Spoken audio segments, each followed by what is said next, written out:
Thanks for watching News 12 on your side.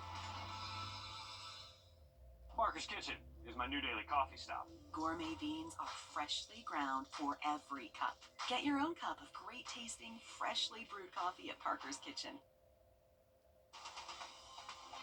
Live from Augusta, you're watching News 12 live at 5.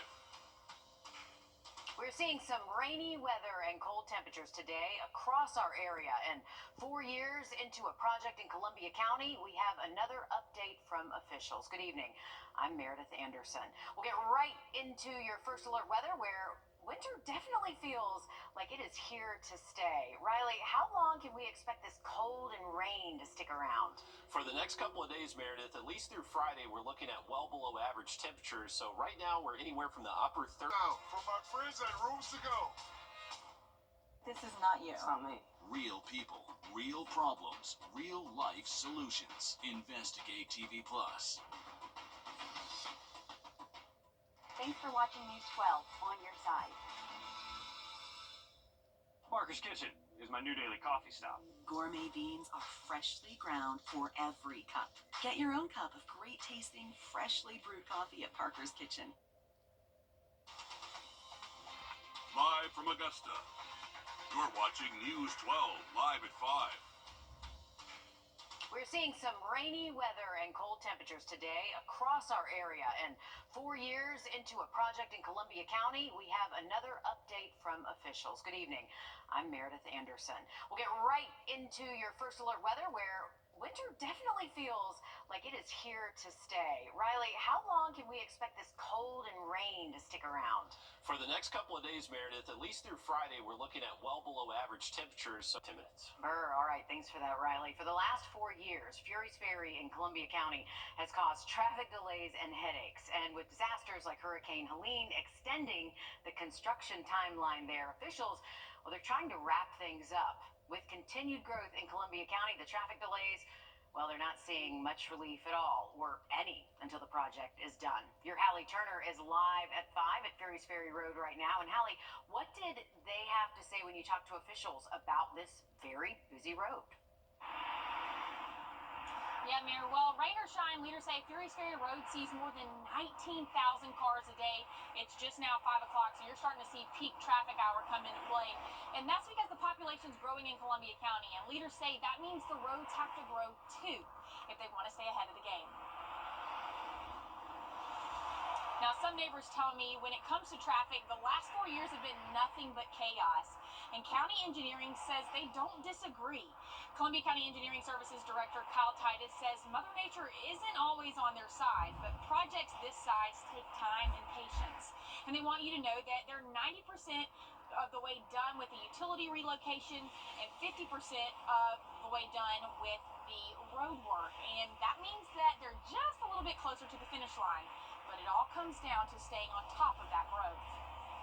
The big need is the county's been growing, as most folks know, and the growth of the county has worked its way toward the outer band. The William G. Parkway corridor is where the growth kind of is now, and pushing out further north and west.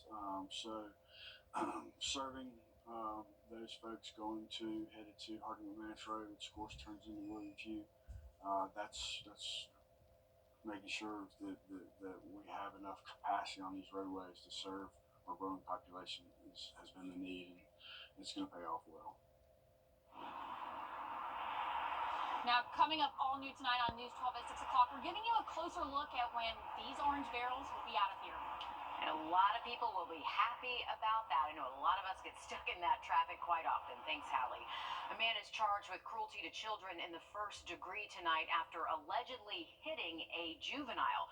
Arrest warrants state 35-year-old Ricky Lal hit a 9-year-old boy in the right eye with his hand, causing bruising. It happened in a house. He was arrested yesterday. Bond had been set at $25,000. Tonight, Georgia Senator John. The General Assembly returned to its work at the State House just over a month ago, but a controversial bill to reinstate South Carolina's private school voucher program is already more than halfway to the finish line of the governor's desk. Your South Carolina State House reporter Mary Green explains what could come next. Senators passed this school voucher bill last month, moving it over to the House of Representatives, which held its first hearing on the legislation of this year Wednesday. As it stands now, the bill would give thousands of dollars a year in state money to up to 15,000 families below an income threshold to use on certain approved expenses, including private school tuition. Last year, the state Supreme Court found this type of spending of public dollars directly benefiting private schools violated South Carolina's Constitution. The Senate passed a bill this year that tries to get around that ruling by funding this program with lottery revenues. But House Republicans aren't on board with that idea and instead have indicated they're considering paying for it with taxpayer money from the state's general fund, the same funding mechanism the court struck down. The lottery funding introduces a novel concept, and in the world of law, that opens up an entirely different lawsuit scenario. In my mind, I would rather continue the trajectory that we're on and try to refine the question that was asked of the court prior. Now, hanging over all of this conversation is the fact the Supreme Court bench that struck down that private school funding model last year is slightly different than the bench's makeup now. So it is possible that lawmakers might hope to see a different outcome on similar legislation from a different court. Reporting from the State House, I'm Mary Green. Today's public testimony also represents the first time lawmakers have taken public testimony on the bill this year. Senators fast-tracked the legislation last month, saying they've heard many hours of testimony on this subject over the last few years. After high demand for tickets at her first 2 shows that then became 3 shows in Atlanta, Beyonce is adding another. She has announced a 4th and final performance at Mercedes-Benz Stadium July 14th. This would make her the first artist to perform 4 nights at one stadium in a tour. Pre-sale tickets for the new date are on sale now until tomorrow morning at 11. The general sale, that goes live Friday at noon. For some women in a Georgia jail, they've learned how to still be a parent while away from their kids. A parenting class at the Cobb County Jail aims to help them see themselves beyond whatever they did to end up behind bars. I have 2 children. I have an 11-year-old son and a 2-year-old daughter. She just turned 2 on Super Bowl Sunday. And I was having some difficulties staying connected with my children. Why don't we give them all the things that they need to be successful as parents? Because we can all use help and we can all improve every single day. So far, 9 women have graduated from the Parenting 101 class. After sudden layoffs, a Georgia nonprofit is facing backlash from those former employees. We'll show you what they're saying the company did coming up. Riley? Well, we do have a very cold Thursday on tap. Wind chills below freezing. It will likely stay feeling like the 30s most of the day tomorrow. Have a look at it coming up just after the break. Time and Temp, brought to you by your First Alert weather team. It's the coldest time of year in the CSRA. To stay up to date on anything winter weather to severe weather, download our First Alert weather app to get the most accurate forecast in our area. Georgia projects say they are now worried without a full staff and donor support. Again, they will not be able to help as many people. New documents could bring new evidence to light in a missing persons case over a quarter of a century old. We'll show you what authorities are saying now after this. First Alert Radar, powered by Jim Hudson Automotive Group. You really don't need it. Big news. Interiors Market is merging with Weinberger's Furniture, and we are celebrating with a huge consolidation sale. And right now, save up to 50% off all of our Made in America furniture. Save on stylish sofas, elegant dining sets, and American-made mattresses. This is your chance to grab amazing deals as we combine our inventories. With up to 50% off, you can transform your home without breaking the bank. Can you save big at Weinberger's Made in America sale? Yes, you can. Look at this one under eye. Parents spoke about her disappearance just last week, marking 25 years since she was last seen. They say they still are not giving up hope, and they still believe someone will come forward with information. The University of South Carolina's mascot is on a mission across the state.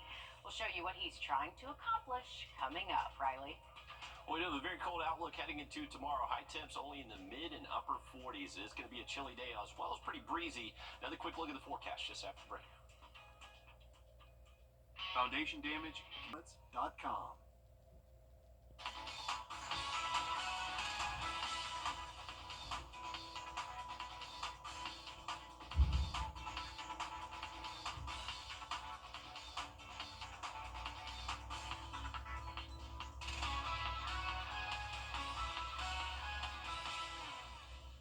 The University of South Carolina is working to help bring reading to kids across the state.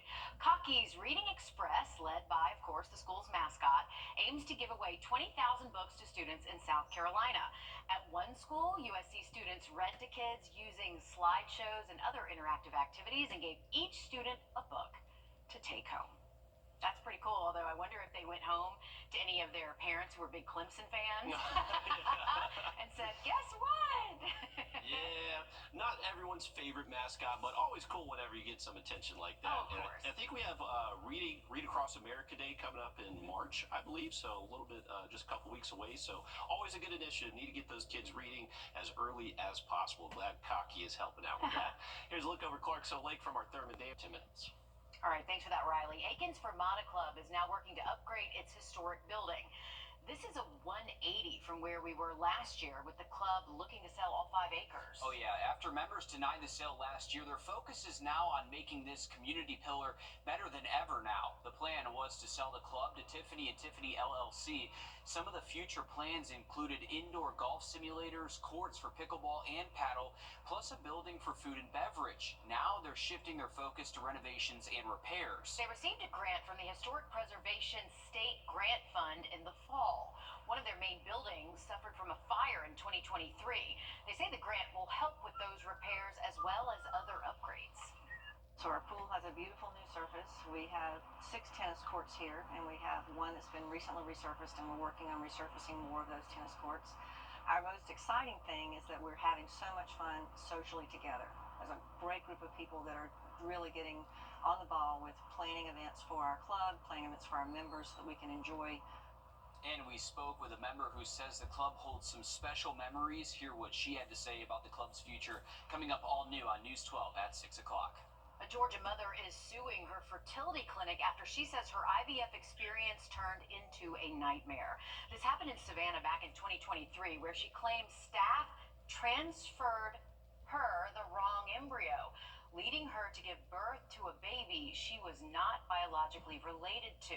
The 41-page lawsuit claims the baby is African American, while the mother and her sperm donor were both white.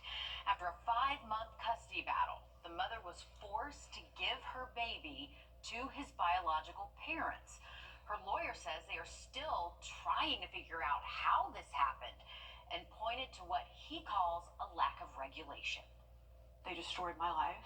It's affected the lives of his parents who didn't get their child for the first 5 months. Whatever needs to be done to protect anyone trying to build their own family so that this isn't something that happens again.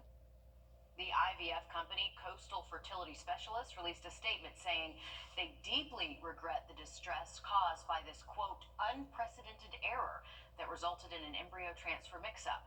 The mother is suing for more than $75,000 and other damages. Today, lawmakers and advocates